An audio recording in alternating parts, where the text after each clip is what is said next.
Hi there, and welcome to the latest edition of the Gersnet Podcast, the independent Rangers podcast, which is brought to you by fans for fans, and where the content is absolutely free. It is episode 203 of the Gersnet Podcast. I'm your host tonight. I'm Colin Armstrong. As I say every week, guys, it's not just the pod that we have here at Gersnet. We also have the website, forums, all that kind of thing. There's a history archive on the website, so get yourself involved in that. And as always, we would ask you to put the word out there about us, social media, that kind of thing. Tell your friends that we're here and what we're up to. That would be great. Before I bring in my guests, I will have to mention our partners at Forest Precision Engineering. They are a subcontract Glasgow-based engineering company. They've been a big commercial supporter of the club for a number of years. You can find out more about them at their website at www.forestprecisioneng.com. They also have a brand new suite in the main stand. Apparently it's quite stunning. If you would like to have a wee look at that, maybe get yourself booked into there, email the club at hospitality@rangers.co.uk. Okay, so on to my guests. I'll bring in Alex first. It feels like a while since we've been on a Sunday. It feels like a long time. I know, mate. I know. I don't know what that's all about at all. Do you know what I mean? But here we are. We're back. Great to see Gary again. We've been on for ages with Gary as well. Great to see him and whole lot of listeners. You know what gets me? Do you know what gets me about the pod? See, when you're on it, you can't. I don't know if we did the music tonight. The intro music. Yeah. Every time I watch the pod with somebody else on it, that's a banging tune. I think we should just. And then it just fades into us sitting here. We should all be sitting going like, as if you've been actually playing it. Playing it live. Just ringing the last bit. Just staying out on the keyboard or something like that. We don't get the benefit of the tune. You know what I mean? We don't hear it. We just get queued up saying that's the music playing. That's the music finished. Then you come. What we should do actually is we actually just learn an instrument each, and we should do it like that Led Zeppelin in the round 1969. It's on YouTube. When they do that kind of how many more times, and Robert Plant starts introducing them all. On drums, John Bonham and that. We should do that. Talking boring pish about 1970s football. Alec Anderson. You know what I mean? Ranting about VAR. Colin Armstrong. You know, we should do all that. It's just a wee idea. Put it to Frankie anyway. Go on. I'll put a submission in. I wouldn't keep your hopes up though. I'll try and manage your expectations in that one. Try my best. We're also joined by Gary Valentine tonight. How are you, Gary? What's happening, Colin? Not much. Good weekend. Good result for the football. Spent the day with the kids, so it was a good weekend all round. Good weekend all round, and then you had to come on here, and that just ruined it. Just sets you up for Monday.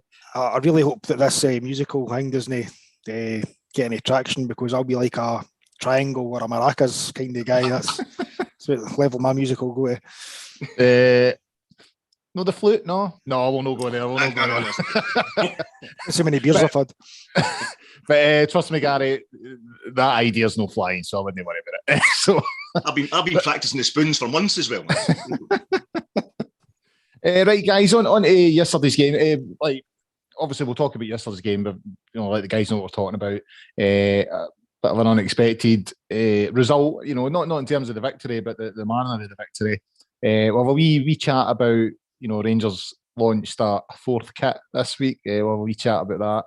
And obviously a huge game on Tuesday night down at Anfield. So we'll have a wee look at that. So Alec, 4-0 at Tynecastle yesterday. I mean, I don't know. I felt quite negative going into it. I must admit, I felt it was quite unexpected. I missed the first goal. There's three certainties in life: death, taxes, and the minute my arse comes off that couch to make a cup of tea, there's going to be a goal, and sure enough, that's what happened. But quite unexpected, not winning, because we've got a fairly decent record at Tynecastle. But, there was some nerves considering the form we were in going into it and the level of performances.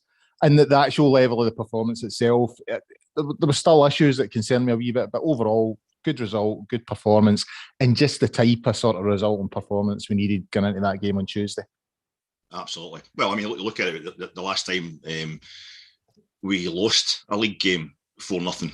We lost our Champions League game away from home. It was the next game, and we lost that 4-0 as well. So I'm fully expecting us now to win 4-0 at Anfield on Tuesday. I'd also be calling for Gio's head. And although I'm joking when I say that, last time, one of the other certainties in life, mate, is if you and I stood outside Ibrox saying, if that had been a bit more rang the day against Dundee United, Gio's job was in the line.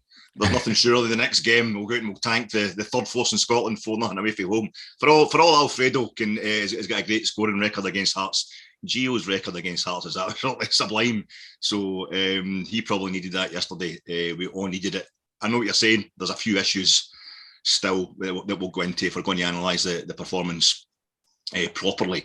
But I think, God, did we need that? You're absolutely right what you're saying. What we needed that like nothing else. Just to go out there, get it done early. You know what I mean? Get everything that we wanted. I think we're in there like in Friday we're all talking about, is Edmiston House going to be ready before Hollander, Hadji, Suter and all that are back playing? How and we're exacerbates all the problems I've got off the park with complaints about the board and that just now. We really needed that yesterday, just to go out there and, Hearts, I think, came at us in the first couple of minutes. We're kind of taking the ball back to a line. I hate it when we're playing in the white socks with the white shorts. Yeah, I hate the white socks as well, yeah. Plonking. Yeah. So with everything that was going on, and you go, mate. I actually tweeted about it yesterday, saying I already had the fear, and then they came out with the white socks, and that just gave me the proper fear. You know what I mean? Pittodrie and Tynecastle, two places you really need to be feeling really staunch when you go. Yeah, always go with the white socks, and it gives me the fear. And we're getting back. We retreated for kick-off. We retreated straight back to our goal line. Practically straight away. And I'm like, typical Rangers supporter. This is a nightmare. And then within 3 minutes, we've had 3 successive corners, nearly scored. We're up 1-0 in 6 minutes, 2-0 half an hour. They have a man sent off. Game seems, we know different because of the way things have been going with Rangers over the last year or so in these in the league. But to all intents and purposes, game's done by half time, which is what we've been screaming out for. Just that kind of intensity away from home, getting stuck. We know everybody's going to get stuck into us when we're on the road, and to see us doing it and just really kind of blowing them away by half time was absolutely magic. It was just what we needed for the soul, for the nerves, and to actually end up, we need a statement result. We've been away to Parkhead, we've been away to Hibs. The Queen, God save her. After all the years of us singing about the Queen, not asking God to save her, just right at the end, she's done us a favour, I think, with the game at Pittodrie.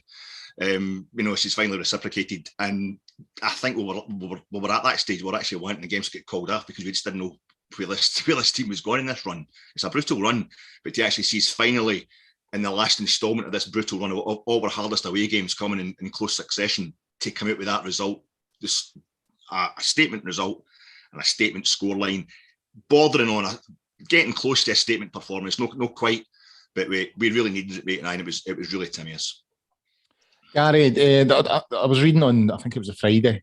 Obviously Gio's done his press conference, and there's a few bits and bobs cutting about in the papers and stuff like that.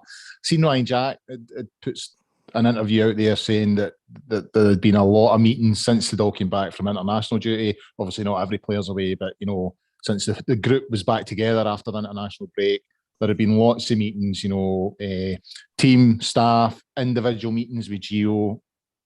And to me, it was almost like an admission that, there were issues and we needed to discuss those issues. Performance levels weren't good enough. The body language, I felt, of some of the players was really, really poor going into that international break.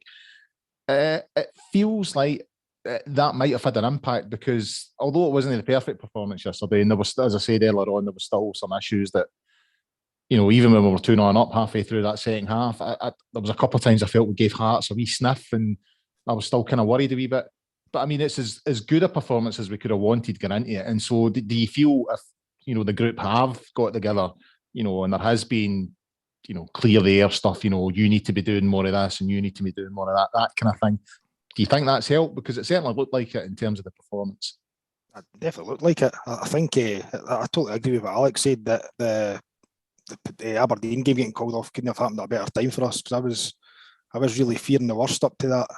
Then with the Dundee United game, and we were like saying to friends and things like that, you want a statement result there. I think Dundee United had just been beat off Celtic quite heavily. We're looking for a statement performance there, and it was a bit drab to say the least. But yesterday, that was a good result. As you say, it wasn't perfect. For being critical, we can still pick faults there. But to me, for a Rangers team, they need to always be looking to improve. And it's not just a case of winning. They've got to do it in a certain style.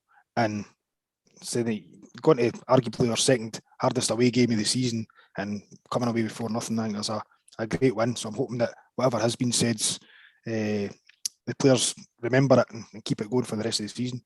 Yeah, maybe refocus some minds a wee bit. I think it certainly seemed like it was needing to be done, and there was things needed to be said. On to the starting 11, a couple of surprises. Rabbi Matonzo was reintroduced. Obviously, he's had some issues recently. He was left out the side. Apparently, there was an issue with his discipline, all that kind of thing. Ben Davies finally, made an appearance. I think he's made an appearance early on in one of the European games. But this was his first start, and his first league game, first game domestically. And we've been waiting for so long to see him. So it was good to see. In terms, I'd like to go through the two of them. In terms of Davies, we'll start with him first because we've seen less of him. I thought he looked apart, and I've got to be honest with you, that's kind of how I felt. I felt when we signed him, we were signing a good player, and I think he settled us down a wee bit at the back. I thought we looked a lot more assured. Obviously, Connor Goldson's had how many defensive partners this year? I know Sands has played there quite a lot, but he's had quite a number, including Ryan Jack at one point. I think you know what I mean. So I thought he looked. I think it was nice to have a centre half there rather than a makeshift centre half. He looked like someone who plies his trade well, and maybe just the boost we're needing in that sort of area of the field. Absolutely, and when I think it was confirmed after the game, got give credit when it's due. I think it was Joshua Barry at the Rangers Review. The first I saw on Twitter confirming that he'd come off at half time just because he was on the yellow card. And I was like, we're almost ecstatic. I was anyway. Just total overreaction because you're thinking if the big guys get injured after putting in a solid, you're right what you were saying. That I think it was actually before we scored in the 6th minute, the first goal. But I think it was that succession of 3 corners within the kind of 2nd to 4th minute. He got on one of them. He didn't even jump. He's just holding his man off in the opposition box and just nodding it right back to the back post. It very nearly resulted in a goal. How much do we need that? Just exactly what you're saying. We've needed that it was so good to see a proper centre half in there doing proper centre half things, even down to was it Devlin he booted for the yellow card in the middle of the park? Because that wee midfield thing they've got going, they all look the same. I couldn't tell them apart, but he certainly booted one of them for the yellow card, and it was a clever foul, a clever card to take because they were on the break, and I just thought, that's like exactly what you're saying. It's such a relief, and I think this is we're giving Ross Wilson a hard time and what have you, because of the recruitment. And I thought Brian and Craig, I thought on Friday night's preview pod, it'll never catch on. They're being totally sensible, and they were totally looking through all the signs. I'll never catch on. It'll never happen. They're getting it context and all that, and getting a sense of proportion about things. Well, I'm a host at Gersnet. That'll never be part of what we're about. I never thought. I was watching when we signed Maurice Johnson. I was burning my Gersnet season ticket. This is a show for Rangers stars, giving it, get him sacked. Doesn't matter what his name is. You know what I mean? Just get him sacked. No time for this rational argument. And it's not going to catch on. It's no staunch at all. But they were just going through the signings and talking about maybe the wages were forked out in Sutter and made it a gamble worth taking. And we didn't know that. Obviously Tom Lawrence, a classic example. He's hit the ground running, absolutely fantastic. We saw him getting injured on the park at Easter Road. You know what I mean? It's not as if we can just say, Ross Wilson gets the blame for that happening to him, kind of thing. I mean, these things are going to happen. But I think having a new signing, one of his signings, actually making an appearance yesterday, and giving us that kind of solidity at the back, we're looking for. To me, I think we're all looking for another Hollander. Before Hollander comes back for injury, if he ever comes back. And you're looking. I think at times Sands has been underrated. He's had a hard time, but he's definitely been a bit uncomfortable at times. Sands playing in at centre half. He's been caught out times, but I think he's been getting a lot of blame for stuff. He's doing well, when it's a position he can play, but he's not been able to. He's as much a midfielder as anything else, and he's been really bled into that position in really tough games and tough scenarios. So to have a proper, just out and out British centre half who understands the kind of rat bagness you get and the kind of bampottery you get in the Scottish game, I thought it was absolutely it was fantastic, and it's one of the best aspects of yesterday. I really enjoyed it, mate. Gary, in terms of Matondo, I mean, I think the jury's still out on him. I mean, he's an international player. I think we know he's a good player, but so far, there's wee glimpses here and there and I think we got that yesterday. I thought he obviously he got the assist for the second goal for Cholak, but still a feeling that there could be more to come. I think he's got the quality to be giving us more on that right side. Yeah, he's definitely got the attributes to be a dangerous player for us, but I don't know if it's age. I don't know if it's maybe just takes a while to get used to Scottish football. But he played well yesterday. But I think what helped him was it wasn't like a banky 10 that he was up against. He had a bit of space to run into and use his pace. But if you look at Colin, that was really, really clever. It was a good pass. Colin made a good run, and for him to see that, it was a good assist. So I'm hoping that he'll build on his performance, because, as I said, he's got the tools there to be a really good player for us. And it's a troubled position, so it's up for grabs. It has. Yeah, it has. I think both wings now. I mean, we'll come on and talk about Ryan Kent, but I think both those, right and left, are causing us issues at the moment.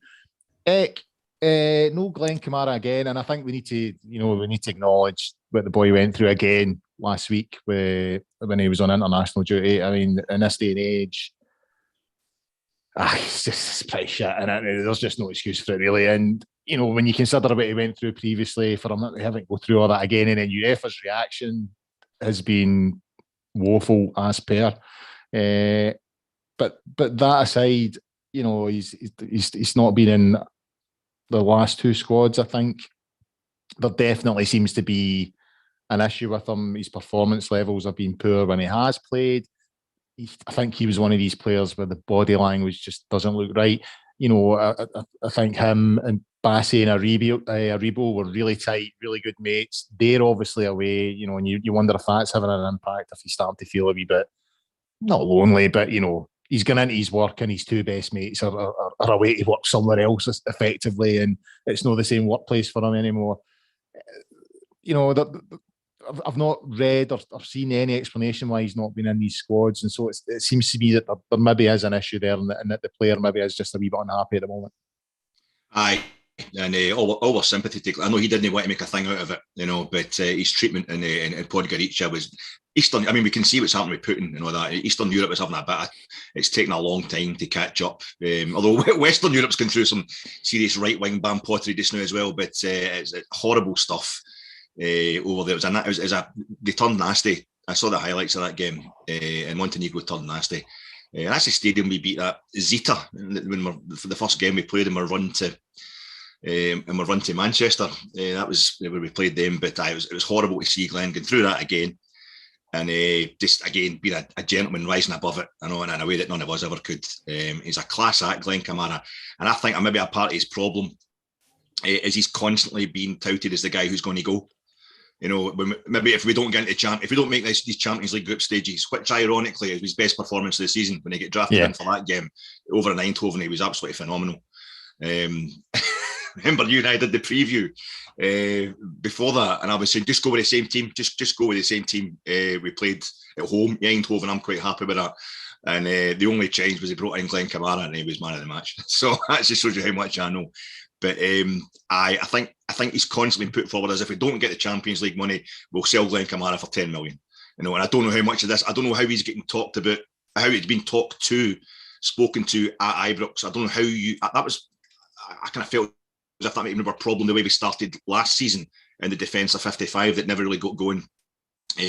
Was so much as maybe dependent at our stage money wise on getting into Champions League groups, and this guy called Cholak made sure we couldn't when he was playing for Malmo. And so you've got a lot of players who are maybe due to stay if we get into Champions League group stages, or guys who've been told that maybe you'll need to get sold, or guys who are only going to stay because we're getting into Champions League group. That was dependent whether they would stay or not.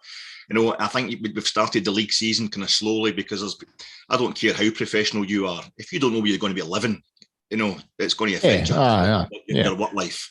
If you're going to move your family and what have you, move yourself. It's going to be back in your mind. And I think Glenn Kamara has constantly been touted as a guy who's next, who's going to go. So that unsettled anybody. Plus his position on the park has been changed all the time. I think Gio's like me. He loves him. but he can't find a place for him almost. He's such a good footballer, and Glenn Kamara is one of the guys. I think when he doesn't play, he needs games. He's got that kind of sanguine, kind of relaxed style, which needs to get match fit and stay match fit. Because when it isn't, it becomes the sloppiness that we've seen him being prone to. Even getting back to last season against Motherwell at Fir Park, he's kind of cost us a goal. It didn't matter, we won the game 3-1, but he's been brought on to play, kind of to support the striker. Gio's had him being the only pivot when Gio first arrived. I think he ran Glenn Kamara into the ground in that position. You saw him physically overextending himself, literally, having to stretch for stuff that he didn't usually have to under Gerrard, because he would always have Ryan Jack or Steve Davis sitting in next to him. So I think he's been physically knackered. He's in having to play different positions, and he doesn't know literally whether he's coming or going. And then you've got all the off-field stuff he's been through. And at the end of the day, he's a young man, who's been away from home for a long time. I'm not saying he wants to go back to Finland, but he does maybe, he probably feels really kind of close. He grew up at Arsenal, really, so he probably feels really close to London as well. So the thing with Glenn Kamara is I don't think any of us are getting against the guy, and I think he's been a class act to watch. I think he needs to be in a team. He needs to be playing regular. And the thing is, if I keep saying that it looks like he's at the door, there's nothing more certain than they'll come in and have an absolutely brilliant game at Tuesday. Yeah, he'll probably score the winner now, Eck, to be fair. That's it. I'm in absolutely no way am I having a go at Glenn Kamara here. I mean, I think everything you say there is relevant, and I do think sometimes as supporters we forget these guys are human beings, and as you say there, this is their work at the end of the day. This is what they do for a living, and the point that you made there about am I leaving? Am I not leaving? It must have an impact. What I mean? It must. You're just talking about what you're seeing. What you're seeing, and the club are giving us mixed messages about Glenn Kamara. Yeah. So you're quite right to pick up on it, and that's got to play in his mind as well. But he's a guy we've all loved, and we're about to see it settled one way or another. But if it's just a bit rotating, if it's a guy he's getting the Brahim Hemdani thing now, he's been brought in for Europe, and he's happy with that, and he can play like that.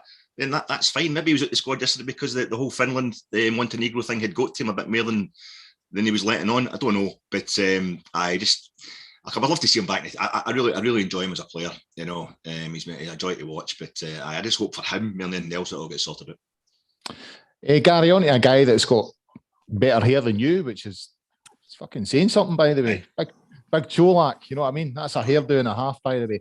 And before we go on and talk about him, it is good to have a handsome number 9 again. You know what I mean? It feels like, you know what I mean? Since Ali, I mean, I'm not saying we've been signing ugly number 9s, but, it's good to see that we've got the most handsome guy in Scottish football again. And 2 goals again. I mean, Big Hateley must be feeling like a bit of a mug now, Gary, because he wrote him off after one game. I think it's 11 goals, 13 games or something like that. 13 or 14, 13 out of 14, something like that. He's scoring every week. The 2 goals yesterday, very similar to Jelavic, 2 one-touch finishes, which was all something, he was really, really good at. First goal, I missed it, had to rewind it and rewatch it. Good cross for Ken, good finish, a better finish than most people would give him credit for. Second one, I actually felt he should have cut it across the airfield. I thought he was taking a chance, taking the shot on, but brilliant finish again. 2 one-touch finishes. He's running riot at the moment, and it's just great to see.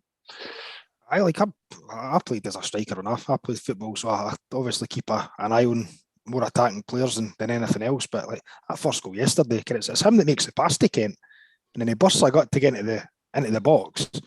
And then the header, the keeper saving that because it's right in the corner, right off the post. Outstanding. And then the second goal, a really intelligent run, gave him Matondo the chance to play the through ball. And then she says he could have cut it back, but he was confident enough to put it away. And that's what you're wanting. You're wanting a striker that's got confidence. But I was saying to boys today, I was wondering if he's maybe got a bit of the Chris Boyd about him, that he'll score goals for fun in Scotland. But I just don't know if there's the jump to play on Tuesday, for example, and as Morelos will maybe play, but it's a good headache to have because we've got 2 really, really good strikers.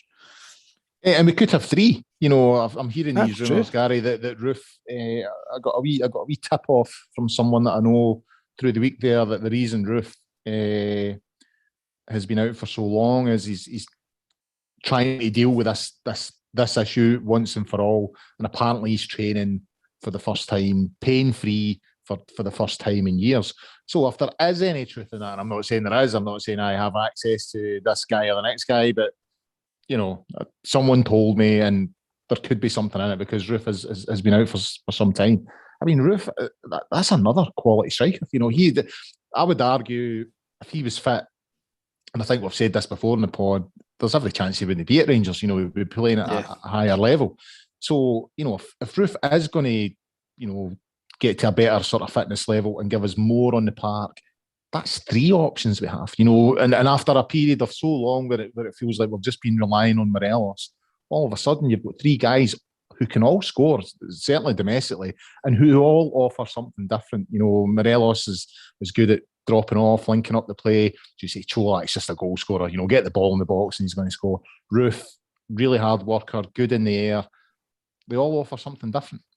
Yeah, definitely. So that Kemar Roof, he's such an intelligent player, and the thing that frustrates me with Roof is that he's just never managed to get that run of games. Yeah, and, I think maybe once he did, just towards the end of the 55 season, probably played his best football for Rangers, but then he just seems to go back to square one, and it's not his fault. It happens. It's if you've got a wee niggly injury, but it's very frustrating. But then if we had them all fit, that's a brilliant headache for Gio to have. Because as you say, everyone's got something different depending on your opposition. You can play different styles or whatever it may be. But yeah, it's good. But it's just hope he comes back to be fit. That's the only thing. Because if he comes back and plays a couple of games, breaks down again, and he'll be on big money. Yeah, I know. I mean, I think we saw when he came on in the Europa League final, he was only on for, I don't know, he came on in the last sort of 2-3 minutes of injury time, and he almost set up that made the impact. I felt if we had a natural striker that night, we could be sitting with a European trophy in the cabinet right now. So it'd be good if we got all 3 of them fit. It'd be really good because, as I say, Cholak's firing. Morelos seems to be rising to that challenge as well. He seems a bit fitter, and and a fit Kemar Roof would be great to see. Eck, onto the sending off. I mean, Cammy Devlin, I think we can all agree he's kind of one of those types.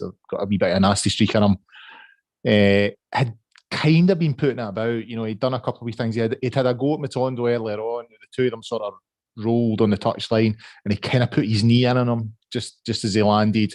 And then I kind of threw the ball off him as well. Just needless stuff. I seen him screaming at Ben Davies when he got his booking. He got his booking, fist in the face and all that, as if I get it up here. And then the tackle itself, it's just a shocker, And the thing that gets me is you could see it, unfolding. Matondo's trying to hold the ball off, and Devon's 2 or 3 players in behind, and it's almost like you see the red mist and he just runs in, and you can always see it coming. Obviously, you don't know quite how bad it is until you see the replay. But I mean, just shocking challenge. I mean, if he'd caught him right, he could have done him some proper damage. Needless, and he's cost his team. Cowardice. It was cowardice. That's another word, yeah. That's a good word to describe. I think that's the problem. It's the same kind of mental condition as Ryan Porteous, where Porteous is a wee boy stuck in a man's body, too much to prove. And that wee guy yesterday, Australians. I mean, we had Kevin Muscat, so maybe we know what a cowardly tackle. He was a bit of a boy, him, wasn't he? He can date other players, but Kevin Muscat was a bit of a hard case as well. This is just a wee guy with too much to prove, and that was just total nastiness. I think it's that thing of confusing any kind of physical assault with being a fighter. Where you're actually sticking up for yourself. We actually, just going toe to toe with somebody. That's taking folk from behind. I noticed that straight away. Where Matondo was on the deck and off the park, and he rolls and tap him deliberately. And I'm thinking, he's put a knee into him on purpose there. Yeah, he did. Then Matondo gets the ball bounced off him. We're already 1-0 up at that point. I don't know if it's still right. Get in their faces. Rangers, they don't like it. When you fire in about them straight away and that kind of thing. And it hasn't worked because they're already a goal up. But then when he's cheering in Ben Davies's face because he got a booking, you're thinking, you're misunderstanding how this whole thing works. Yeah. This is going to end up. You think you're going to get yourself a painting of yourself standing over a prone Alfredo Morelos, in a game that you probably get beaten or drew. Yeah. It's honking behaviour. Actually, I don't understand it. It's the same thing when he actually I actually tweeted about 5 minutes before. I said, we don't just need Lundstrom or somebody. We need to find a hard man that's going to sort him out. Not for retribution or because I don't think there was anything hard going on. It was just kind of disgusting behaviour. It was just cowardice. It was taking guys from behind when they're not, trying to control the ball and what have you. I think we need to sort him out for our own safety because he's going to end up damaging somebody. And that, he's trying to basically snap Matondo. He's raking him and stamping on his ankle. Again, at that point, Matondo's foot had just gone off the park as well. So that's 2 assaults off the park. Yeah.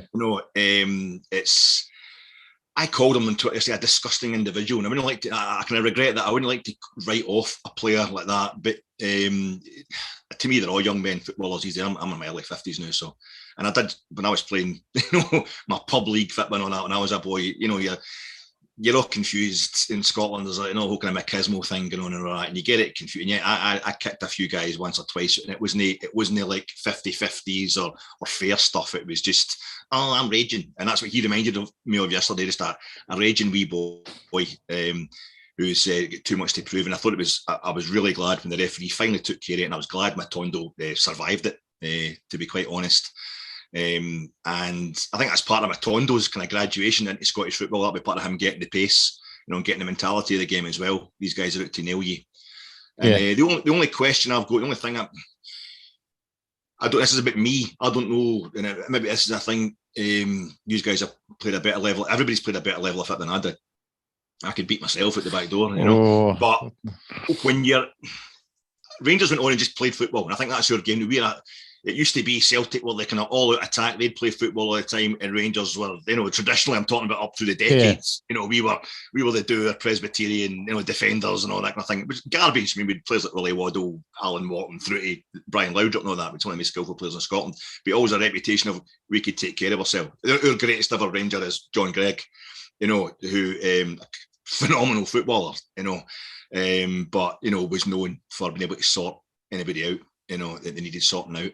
And I don't know what kind of stage is the game at these days. Do you just try and run over the top of teams football-wise, ignore that kind of stuff like we did yesterday? Or there's a responsibility on Rangers or on Rangers players to get a Hoddy a wee bam pot like that and just get him sorted before he actually does some real damage? Because the one thing is, it wasn't like big tackle at the beginning of the game, bang, Andy Halliday on whoever it was, that for us, that the first time we beat Celtic in a few years, when we were back in the top flight under Gerrard, it wasn't that kind of statement tackle, Lundstrom on McGregor in the Scottish Cup semi-final. We were already winning, and it did nothing to change the pace. It just made things worse for Hearts. It was just total nastiness. And I don't know if we should have somebody, if you can afford to have somebody, the cameras with VAR coming in, that's going to go and sort out a player like that, before it gets to that stage. Gary, before we move on for the red card, interesting comments, and we should, we've spoke about Cholak and his wonderful hair. Let's talk about Robbie Nielsen and his shit hair and his shit comments, because he made some strange comments in the press conference yesterday saying, yeah, it's a red card. Could the referee have dealt with it differently? Maybe. What does that even... If it's a red card, surely you expect the referee to produce a red card. In what way could he deal with it differently? I've no idea. It was 5 yards away from him, 10 yards at most. I'd like to think if there's ever like a school for referees, that would be an example of what a stonewall red card is. As Alex said, he's ran by about 2 or 3 guys to get to him. He said he's back to him. He's went nowhere near to even describe it as a tackle is crazy, because to me he never even went for the ball. He just went to injure him. It was off the park. I really don't see how he's got anything to do. Maybe he's just trying to protect his player a wee bit, I don't know. But to be honest, I think Van Bronckhorst actually came out better than what Nielsen's came out for him, saying to the guy, you're better than that. Yeah. It was just this. I think Nielsen's done that a few times. I think he kind of plays the old firm card or whatever, and thinks that Hearts didn't get any decisions when they play against Rangers or Celtic. So just sour grapes, I think. It was a strange one. It was the fact that he almost contradicted it. Well, he did. He just all out contradicted himself. Yeah, it's a red card, but the referee could have maybe dealt with it differently. You're like, Right, okay. I don't quite understand how. On to another refereeing decision, Eck, the Scott Arfield goal. Just a just a bizarre decision, an absolutely bizarre decision. Everyone's talking about VAR and how VAR's going to fix these things. Now, let's not even get into the debate about, let's just say for talking's sake, Rangers lose the league by 1 goal, right? A goal that, if it had been scored after the World Cup break, would have counted because VAR was in, but before it isn't because VAR's not there. Let's avoid all that because that's a nightmare in itself. Let's just talk about we shouldn't need VAR. Referees should not be getting decisions like that wrong. I mean, it's not even close to being a foul. And that's what pisses me off about VAR, right? Everyone thinks it's going to solve everything and blah, blah, blah. No one actually focuses on the standard of refereeing at times. Now, I get the argument that they need help. There are decisions that sometimes VAR does help on. I mean, I'm not going to say that everything about VAR is wrong. I think you've seen examples down south where it has worked. I think you've seen more examples where it hasn't. But let's just talk about how poor a refereeing decision that is and how poor a performance it was for Stephen McLean overall. I mean, some of his decisions yesterday were baffling. But that, no one, apart from Michael Stewart, we'll come on to that, Gary, so get yourself ready for that one. No one thought that was a foul apart from Stephen McLean. Aye, never mind VAR. I mean, I think for me, it's like everybody who thinks VAR's going to solve everything is as wrong as everybody who thinks we shouldn't bring in VAR because it isn't going to solve everything. You need to... I was at before I went to the game against Napoli, I went to the Europa Youth League game. The Rangers under-19s playing Napoli under-19s at Firhill. And I'm sitting at Jackie Husband stand, I'm looking up at the goals to my left. I'm thinking, that's the goal. I'll say to you, Colin, you're 2 years younger than me, but you'll probably know Les Mottram. First thing I thought about when I saw the goals was like, Les Mottram, the ball goes in the back of the net. I think we're playing Dundee United. Dundee United scored against Partick Thistle, mid-90s, and the ball's in the back of the net. Bounces, I think a Partick Thistle player picked it up and booted it up the park or something like Les Mottram. It came off the stanchion, play on. Right. To me, it's the most incredible decision ever. You know what I mean? I remember that one. I do. We didn't get rid of goal nets. It was just we get rid of Les Mottram. I think he ended up getting a cushy job as a director of refereeing in Japan or something like that. We had to get out of the country basically. After that, his career here was kind of done. But the technology is anything that we build that helps. I don't want to go Martin Heidegger about this. I can't because I don't understand Martin Heidegger. But it's the goals are one of the most basic, and we're going to the ground, by the way. The first ever goal nets were used at Anfield when it was Everton still playing at Anfield. They're invented by Oliver Pudley goal nets. So we're going there on the Tuesday night, but we didn't get rid of goal nets because Les Mottram made a crap refereeing decision. And I personally think we should get VAR. At least it will highlight. You need to know how crap referees are being, and that'll highlight it extra. You're going to have a great time come Christmas, mate. Come Christmas, you're going to get to go every VAR decision that still looks unbelievable. You can have a field day. Whereas just now, I'm like, we did get cost the league last season because the stuff we didn't get at Tannadice or whatever like that. And that's equally right. You know what I mean? You just don't know what's going to happen overall. I personally think we should have as much kind of eyes. It seems silly for me when we're all sitting in the house and we can see decisions. We can see stuff that a referee can't, at least give him the chance. And there's a whole lot of confusion between the interpretations and the actual kind of protocols for how the referee goes ahead with VAR and when he brings it in, when he has to listen to it and all this kind of thing that a lot of us don't understand. But just like everybody, especially Mark Lawrenson, used to sit and go, every time there's a bad decision, they would go, technology, as if it's going to solve everything. I think now, anytime there's a bad decision and it goes, teams just go, VAR's crap. I think we need to kind of analyse it a bit more objectively than that, which will never happen in football anyway. But yesterday, to me, Craig Gordon came out for a ball, didn't get to it. It dropped to a Rangers player and he put it in the back of the net. Rabbi Matondo spun off a Hearts player, and after Craig Gordon had dropped it, Craig Gordon landed on Rabbi Matondo. Now referees, if the biggest cop out ever in refereeing, but you'll know this better than Gary's a striker, as if anybody touches their precious goalkeeper. You know, if the goalkeeper hits the deck in an awkward way that's affected by an opposition player, it's the biggest cop out in refereeing. Oh, this looks dodgy. I'm not getting that. And we're all thinking in the back of our minds, maybe not saying it out loud, it's because you've just gave Hearts a red card and you're going to get hell from, you know, high above from the kind of, you know, we all think it's a Celtic dominated media and this kind of stuff just doing. I don't think that's, you know, we're second. You know, the teams that don't get mentioned at all are laughing at us for saying that we think that, you know, Celtic control the media. It's like the old firm control the media, but there's definitely evidence for saying that Celtic have been, you know, through a lot of our own fault, have been politically more influential on us, and you definitely create a stoosh about this kind of thing. So we think that's what the referee was scared to have us 3-0 up, seemingly on the back of one of his red cards just administered. So, it was a honking decision, and VAR. You're quite right, mate. It isn't going to solve the quality of the referees. Wally Colin, Easter Road. Well, there we go. Michael Stewart, Gary. I mean. No, we won 4-0 yesterday. We won 4-0. We're going to Anfield. And you've you've won for VAR to make us. I'm pure raging now. Well, like in terms of I mean, I remember that when you were talking about the Partick Thistle goal, the ball kind of came back out. The Thistle defender catches it, throws it up the park, and blah blah blah. I would say that in terms of a Rangers perspective, this is the worst goal I've seen disallowed since Davy Robertson's against Celtic. A goal that was so badly disallowed that the score showed one each for about 20 minutes after the goal was disallowed, because even Jerry McNee didn't know the goal had been disallowed. Everyone and their granny is saying it's a ridiculous decision. And Michael Stewart has come out saying, no, it's the correct decision. Now, the reason I mention it, I hate giving that guy any sort of spotlight, but to me, it refocuses our relationship with the BBC.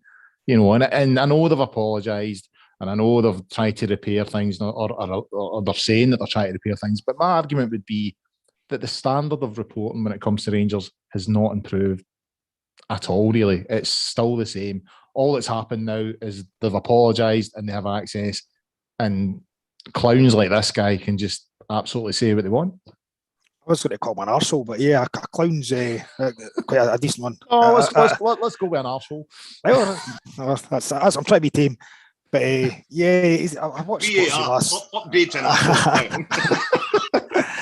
I watched Sports Scene this morning just to see the highlights again, and as soon as he says that, Kenny Miller's laughing, Stephen Thompson's laughing, he's at it. He's just trying to. He's a caricature now that he's just trying to play up to his audience, and that's what he's not even worth speaking about, to be honest. He's just a fud. Does it not point to a bigger issue with the BBC in general? Possibly. I'm in two minds with the whole BBC thing. I'm just happy to see Rangers being spoken about again. For so many years, it was like the dirty secret saying Rangers were in a European final, but we can't talk about that, or they've done this, we can't talk about that, and like Rangers win the league 55, and there's no reporting it. There's no footage or anything on the BBC, and then they make a documentary about it, and actually nobody officially for Rangers is involved in it. Yeah. So I don't mind it being balanced, and like Kenny Miller's on it. You know what side of the fence he's on. If Michael Stewart thinks that being a bit biased and whatever on the other side is how he wants to make his career, then fair enough. But it doesn't bother me that much about how the BBC report us. I'm just glad to see that we're getting spoken about again.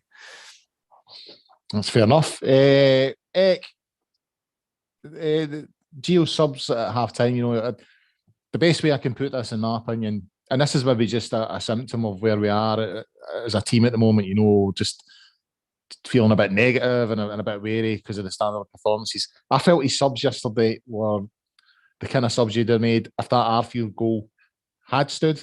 They weren't. It wasn't 2-0 subs. It was 3-0 subs. You know, he made wholesale changes, and I was just still a wee bit nervous about if we let Hearts come back into it. For periods of that second half, there was times when I was like, we should be putting this team to bed, and we're not. And there was a couple of wee chances. There was an incident with Sands where he got caught 1-on-1 and they were claiming for a penalty and all that kind of thing.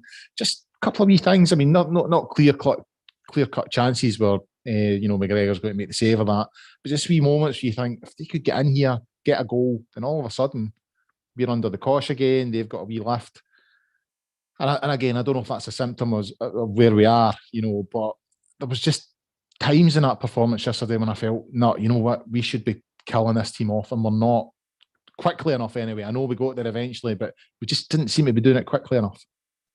Motherwell at Ibrox last season, after the Dortmund game, mate. We're traumatised from that. I'm talking about the attitude of other fans towards the gripes of Rangers and Celtic fans. They think it's hilarious, and for us to be complaining that we didn't win 4-0 well enough might seem like that, but we get into the whole thing about it's the very thing that these fans slag us for. It's having so much money, having so much more supporters and that. Well, that's why we need to be winning all the time. Apart from anything else, that's why it's a beamer for us not to be winning all the time in Scotland. So you can't have it both ways. We are right to be concerned, and I'm not being fun. We were in a European final in May, and I think it's still part of the whole thing of coming back. The infrastructure getting itself sorted. We can talk about that, and in terms of how the board's behaving in that just now. But we seem to not be able to enjoy anything for a long time. We don't get much time to enjoy anything, and it's like we're in a European final in May, and it seems really petty. We're 2 points off the top of the league. We're going to Anfield in the Champions League on Tuesday, but we get beat 4-0 2 games in a row this season. Yeah. Now it's our hardest fixture in the league, followed by anybody in the world going to Ajax and going to Amsterdam to play Ajax. That's a horrific fixture, But Rangers simply have never lost 2 games in a row 4-0. It's just never happened. You know what I mean? It might have had the guts to check out. 1982, I think, was the last time Aberdeen beat them 4-0 in the league. We conceded 4-0. We conceded 4 games on the last day of the season. But we got beat 4-0 at Pittodrie, then we lost the Scottish Cup final to Aberdeen the following week 4-1 after the extra time. That's my first Scottish Cup final. Welcome to the jinx. But it just doesn't happen. We're right to be concerned, and we're watching our players. We'll talk about body language. We're watching our players looking like they're interested at times. We were right to be panicking. So yesterday, it seems greedy. And I think what you're saying is right. It looks like Gio thinks things are sorted before they are. We aren't at that stage where we can go, right, that's 2-0, that's done and dusted. They're down to 10 men. Italian style, we'll administer the result. We'll just see this out and we'll get ourselves ready for Anfield. We haven't hit our fitness yet. It's the 1st of October now. I think real champions are pish in August and they're pish in September, and then they take off in October. All that stuff yesterday, Hearts have won other games at Tynecastle this season. I'm thinking, this is brilliant. That was one of the things that was giving me a bit of hope. I love all that kind of patter. There's no way Hearts are winning the league. Somebody's going to sort them out, and this is your chance to be that team. I've seen Rangers teams in the mid-80s when we're crap doing that, being really good in August and September. Suddenly you get a crowd of 25 to 30,000 turning up at Ibrox and Aberdeen with Tompus, and we have guys sent off with pans on the park, and that bit, nothing happened until the following season. The season was dead. So but we're not at that stage where we're doing that yet. But we haven't achieved the pace yet. We don't have it in our legs. We're going to Anfield. I keep talking about because Liverpool is just such a part of the kind of interior furniture of my football life. I get dug up. My first official warning in a job was because I was caught reading Graham Souness's no half measures in my desk, sneaking it out my desk. My gaffer came in and saw me reading it, when it was at my job, because I just any day with Liverpool it was about winning at that time. The Liverpool team I grew up with were the Man City of just now. They're no far off at the new Liverpool. They're amazing just now.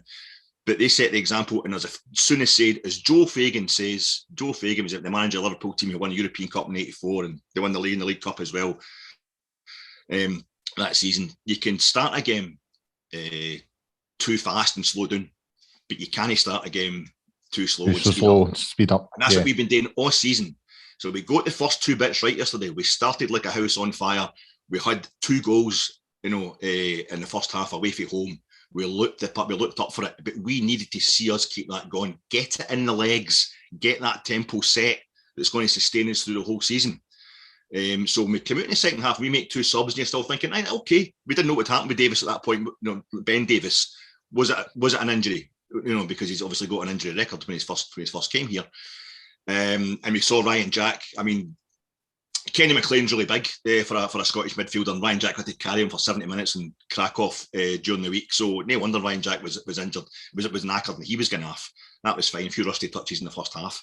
That was fine. But Hearts made 2 subs down to 10 men, and within 2 minutes they've got a corner. I'm the same as you. I was shitting myself. Is this going to go wrong?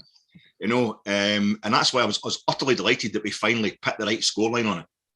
And I think, to be fair to Rangers, screaming at Ryan, I mean, for Ryan Kent to get a goal has just become a thing. It's amazing to see Ryan Kent actually get a goal with practically the last kick of the ball. That was just a massive thing.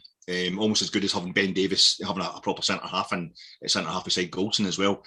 But it was just a case of they was trying so hard to get the goal that we wanted them to get that we weren't scoring. I'm shouting at Ryan Kent and Alfredo Morelos through the whole second half.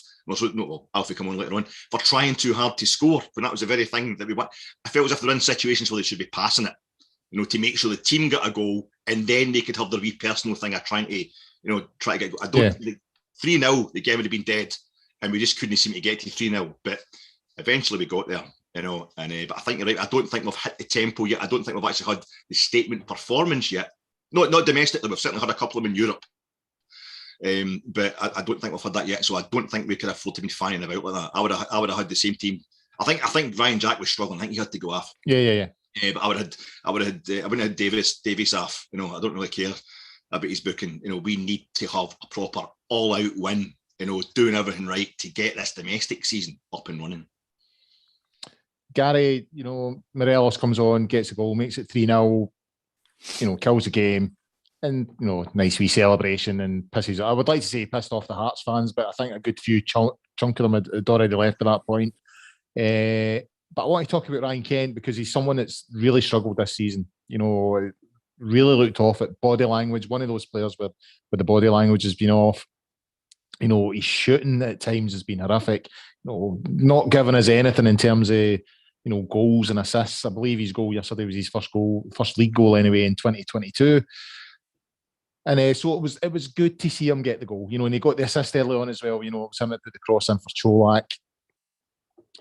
I've questioned his desire to be here. He's obviously not signed a contract. His contract's up in the summer, and you start to question whether he wants to be here, the body language. I wondered whether there's a wee bit of an issue between him and Gio because he just doesn't seem to be playing to the same level that he played under Steven Gerrard. That said, he looked genuinely delighted when he scored, delighted and relieved as if that's me finally got my goal. And it was a peach as well. So hopefully, maybe the catalyst that he's been needing and that we're all looking for just to put him on a wee run, because I think we can all agree, if he reaches what he's capable of, he's one of the best players in Scotland.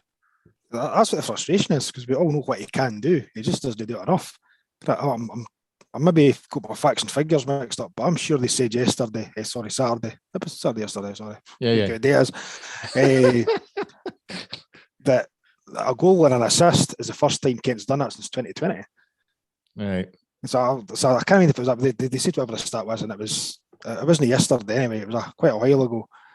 And then at the end of the game, Chris Boyd said as well, if it's no 3-0 and it's not the last minute, Kent doesn't shoot there. He passes it. And I totally agree with that. I don't know why he's not got the confidence, because he's definitely got the ability. And that's the most frustrating thing.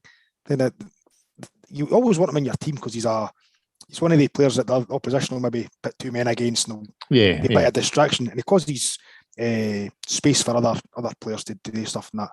But Ryan Kent on top of his game, as we've seen against Dortmund last year, absolutely ripped him to bits. That's the player that we paid £7 million for.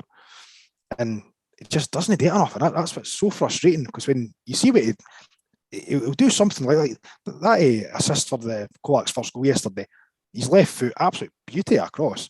And then yesterday, his right foot scores a goal like that. Yeah. He's got so much ability. And I'd really, really like to see him do it consistently. Because as you say, see if he was to do that for a full season, he'd probably run away with player of the year, because he's that good. But it's inconsistency kills him. Absolutely kills him. Kills us sometimes as well. Because he's a big player, so you want him to kind of carry us, and sometimes he doesn't do it enough.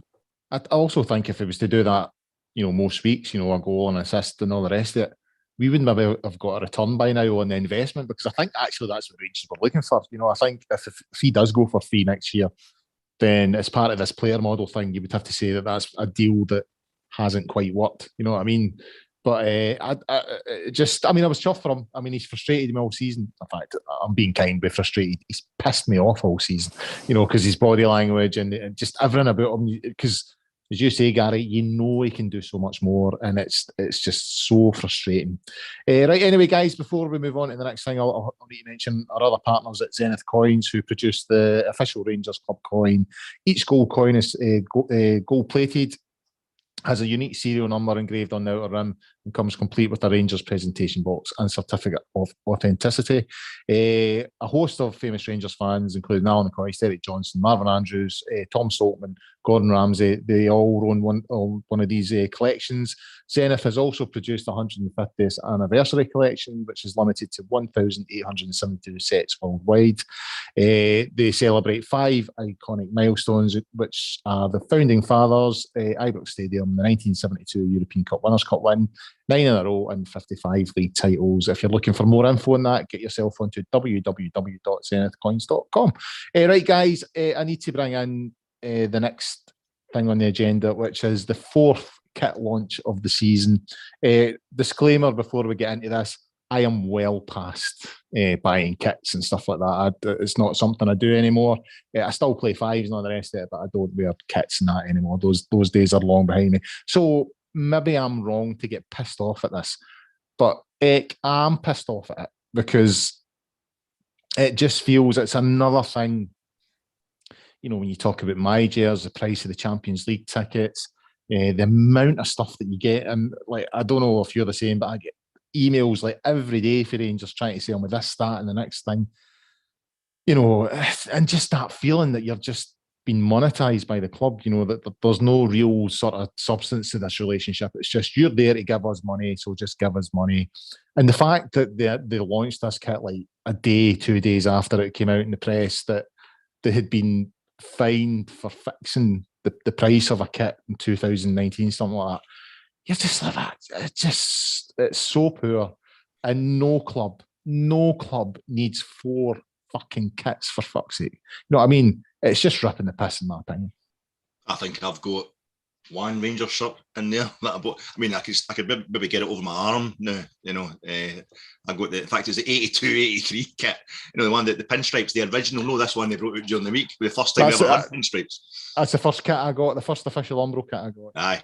No, it's classic. Although we did ditch the red and black socks for that, which really upset me. Yeah. And then, didn't work out for John Gregg as manager when Jock Wallace came in.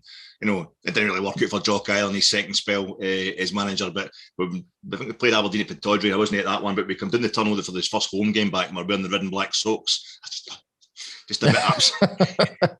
I think we drew 0-0, but that was me. I was still up in Hayne buzzing. Dundee United, right? It was Dundee United. Dundee United, that's it. Yeah. I remember it. Yeah. Happy days, not.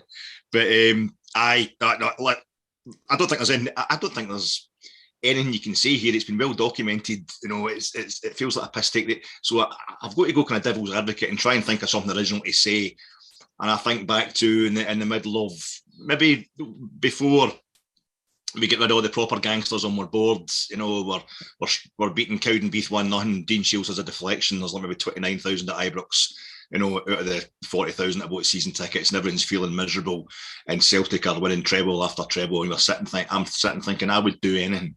I would do anything. I wish I was a millionaire, a billionaire. I could just buy us right now. I would buy Aberdeen.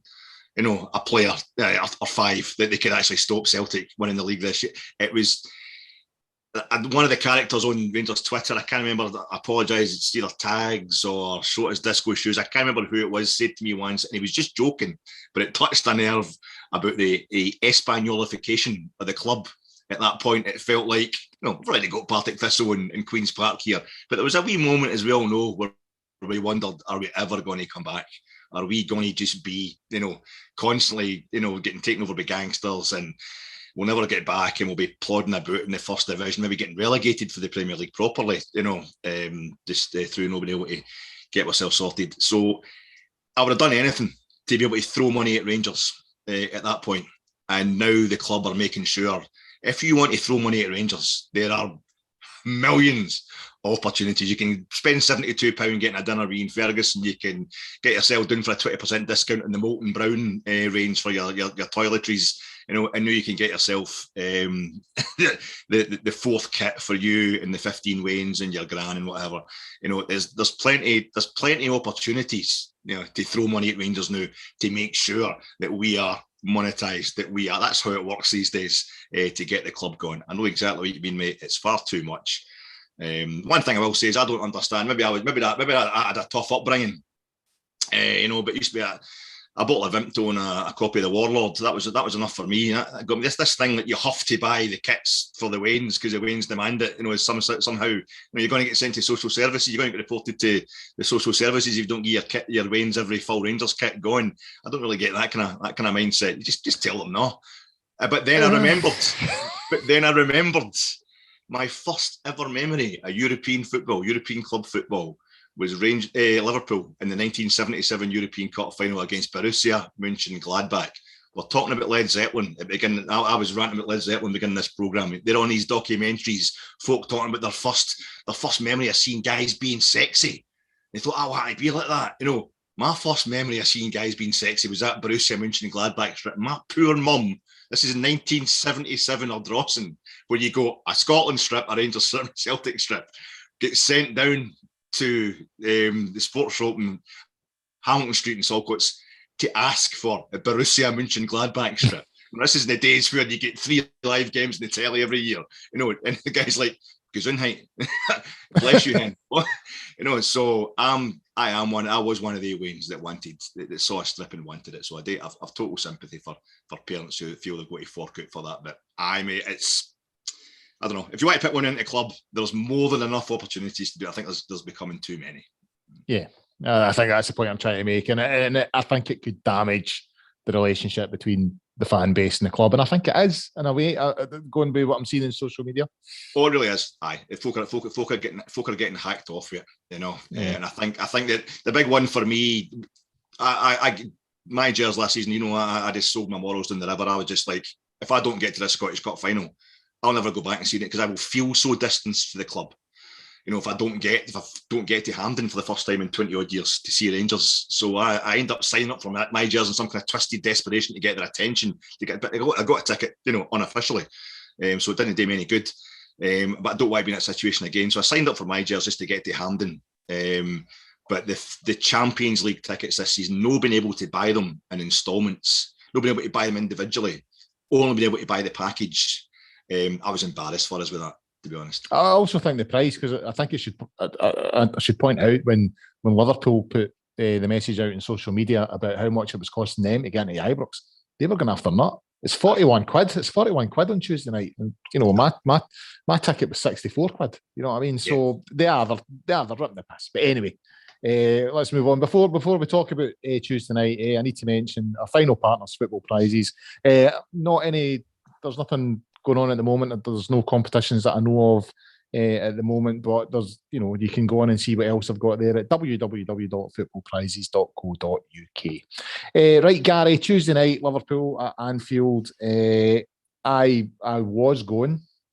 I had a ticket, albeit in the home end, but the train strike on the Wednesday, I was going down on the Tuesday, staying the night, coming back up on the Wednesday. That's humped me because the only other travel I can get is down and back on the same day, and nearly 50. I don't want to spend more time in the bus than I'm going to spend in Liverpool, so I've gave up the ghost, so I'm not going. But you know, we look at it. You know, Rangers don't have a point yet in Group A, and it has been suggested that we could possibly go the whole group without getting a point. But I watched Liverpool last night in Match of the Day. They're a bit of a shambles, especially defensively. You know, it feels to me like we could go down there and maybe sneak something, but you're also thinking we could go down there and get properly pumped. I was thinking we're going down to win. I think you've had too many Madries during this programme. I didn't say win. I said get a result. I'll get a result, okay. If I'm being 100% honest, I'd be happy if it was under 3 or 4. And if we scored, that'd be really nice because we've not scored a goal yet. All my see for the pure spectacle, the Rangers being at Anfield in the Champions League, that means a lot more to me than what the final result will be. So back with the big boys, a proper big game that'll probably got the British media looking at it and everything as well. But this week, my main concern is getting 3 points against St Mirren on Saturday. And I just hope we don't get embarrassed on Tuesday. I'm a bit surprised with that, Eck. I mean, I'm not saying we're going to go down there and get a result. But based on Liverpool's form, they're sitting mid-table at the moment. They've been pumped 4-1 by Napoli. And that's the thing, that there's a bit of, they're up and down and all the rest of it. We saw what they done to Bournemouth. But also, Brighton went there yesterday and were brave. And I mean, I think there's so many players in that Liverpool team at the moment out of form. I mean, Trent just looks all over the shop at the moment. Van Dijk doesn't look the same. Salah can't score for love nor money. Hat trick Tuesday. I think the point I'm trying to make is, it seems like the best time to get them. If we were playing them at this point last season, I would be really fearful. And I'm still slightly fearful. But I'm also thinking, you know what? They're not playing well. They are not playing well at the moment. Summon up every bit. Summon to yourselves, Rangers, every bit of confidence, every bit of skill, every bit of stamina you've got, and go down here and just score into the cup. I don't give a fuck. I'm going to start crying. I don't care. I'm exactly with Gary. I don't care.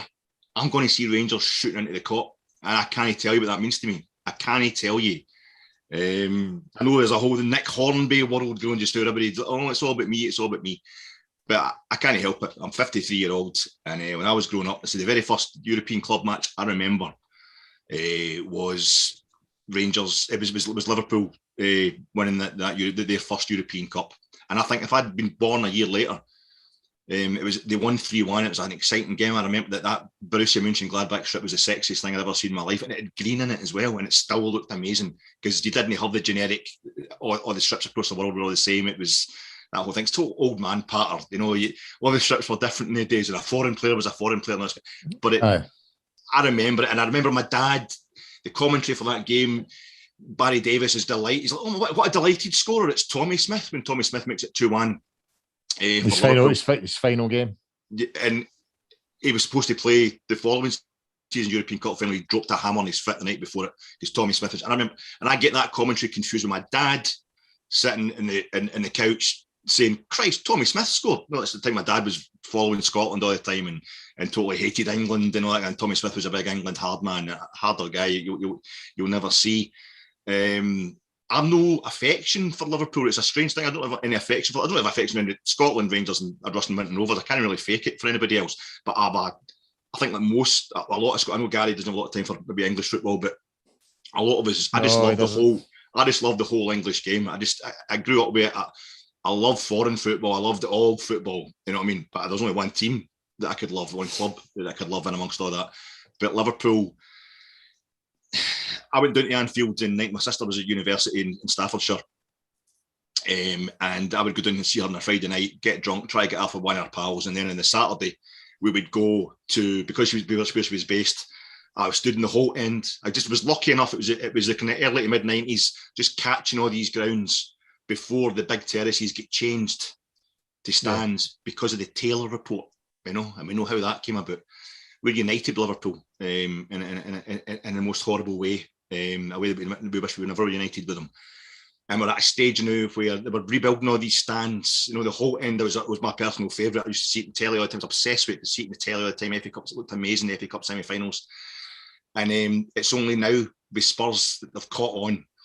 You don't build a two-tier stand. They made the whole end a two-tier stand, at Villa Park, and it was still huge. You rebuild a Kop.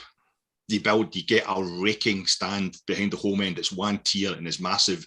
The fans don't care about the sightlines. They want to have that feeling. Architects talk about how they base it on Dortmund's yellow wall. The Westfalen wasn't built until 1974. Willie Waddle modelled the rebuild of Ibrox on the Westfalen. The Westfalen just evolved wanting to be the Kop. They started singing "Never Walk Alone" and all that. I've not a lot of time for the mawkishness, but I've met Liverpool fans that they try to. I've met their casuals and all that when I was a 16-year-old, 30-year-old guys trying to bat us and all that. I saw what happened at high. So Liverpool are everything about British football. The whole gamut, the whole range. They're the most successful. They're the biggest, the most successful team in Britain. They won 6 European Cups. That's the same as Bayern. Only Milan and Real Madrid have won more European Cups. Man U have won one more league title, but to me, Liverpool are just the team. I went down to the Kop. I stood on it in a couple of weeks before they actually were going to start seating it, because it was something I had to do. And there's a photograph of me standing in the Kop, and it's probably the happiest I've ever looked in my fucking life. I was so happy to be there. And I wasn't feeling for Liverpool. It was just the concept. It was just to be in this iconic piece of architecture. And they went 1-0 up. It was Souness's team. They were going through a bad period. Ian Rush scored after 4 minutes, just like yesterday. They were made to shoot into the Kop in the first half. Doesn't suit Liverpool. Yeah. And they went 1-0 up after 4 minutes. And it was Ian Rush. So I got to see Ian Rush scoring into the Kop, an icon. Oh, the whole thing flowing back and forward in the Kop. I was really celebrating. I don't really care. But look, the second half, Jostein Flo, Tor André Flo's big brother, but Sheffield United were playing. They were fighting relegation. He scored twice, and Sheffield United beat them 2-1. And I heard the ball, because of that thing with away fans, up the Anfield Road end, heard the ball hitting the back of the net. And I was like, you can hear the ball actually hitting the net. It's so silent, so dramatic when the away team scores into the Kop. And I think that's reminded me of a phrase. That's reminded me of a quote. Oh, it's a guy talking about being at Hampden playing for Scotland in front of 149,000. And the swish of the net was the only thing you could hear when Tommy Lawton scored the winner for England. And it was Bill Shankly. Bill Shankly made that quote, and he's for Ayrshire and so am I. And we're talking the goal nets were actually invented. The first time goal nets were ever used was Anfield, and I judged players when David Beckham scored for England against Finland in an international. It was played at Anfield. He scored into the Kop, and I'm not just like, that's Beckham's getting the acclaim for the Kop. That's a place. Alan McGregor will get applauded when he goes up to the Kop. On Tuesday night. You're saying to me you'll not get the usual "you'll know she said no" part? Exactly. Exactly. You'll get applauded. That's novel. Because I thought that kind of thing wasn't allowed because it's point scoring and stuff. I know. But there we go. But I'm going. I remember like Vinnie Jones. Wimbledon's is sparting, and this is Anfield signing the wide in the tunnel, and but the other thing, he then went out and he scored into the Kop, and you think, for all this scumminess of Vinnie Jones, he scored into the Kop. And I had to see, it's a long and short, insane way of saying to you, I can't believe I'm going to get, like Gary said, I'm just going to get to watch Rangers shooting into the Kop. And that just means so much to me. It's actually overwhelming. 45 minutes. This is another one of the moments, like, this is what it was all about. This is what coming back was all about, the reward. We never met Liverpool in Europe. Seen us play them in friendlies, but we've never met them in Europe.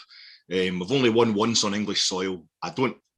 I'm not even daring to think about getting any kind of result. I would have hoped yesterday, actually, that Brighton hadn't scored that equaliser. I was wanting Liverpool to win yesterday, so in their kind of up and down form just now, we would get them in a trough. They've had their trough yesterday. They are so packed full of stars, guys who don't just disappear overnight. I'm talking about Rangers. We started motoring in October, we hope. That's the way champions do. Man City are obviously going to win the league this season down there, but Liverpool have been in 3 of the last 5 Champions League finals. They've been a European final, 5 of the last 6 years. They're just an absolute phenomenon. They could utterly pulverise, as they certainly did the last time Marcus Tavernier was playing for Bournemouth this season. He went there after they lost to Man United. So we've got our Tavernier going down there, and I was hoping he was going to show up trying to Alexander-Arnold, as what an England right back should be. What other guys have got there before him. But mate, sorry, we've run on too long. I'm talking too much, but I just don't want us to make an arse of ourselves. I don't want to be able to look and never be able to look at the Kop again because Liverpool have put 4 or 5 goals past us through it. You know what I mean?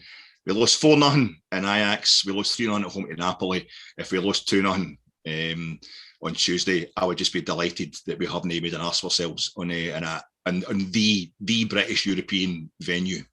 And if we could score a goal onto the Kop, you'll not see me again. You'll not have to hear this part again because I'll die happy. It should be pointed out. I think we're underselling ourselves a wee bit here. This is European, Champions League finalists against Europa League finalists. I know we're not in the best of form. The Super Cup runners-up match. Damn right. Yeah, it is.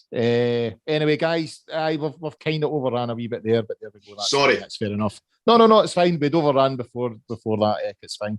Right, guys, so we'll call time there. A big thanks to Eck and to Gary for their contributions. We were live tonight. We were live on a Sunday night. But the pod will be available to download and stream from tomorrow on Acast, iTunes, YouTube, Castbox, Stitcher, Spotify, all your usual places. As I said, a big thanks to Eck and Gary. We'll have a preview show out on Friday for the St Mirren game, and we'll be back next Sunday as well. In the meantime, get yourself onto the Gersnet website and forums at www.gersnet.co.uk. In the meantime, guys, enjoy Tuesday night. Hopefully we'll get a result. I'm more confident than these two, but bye for now.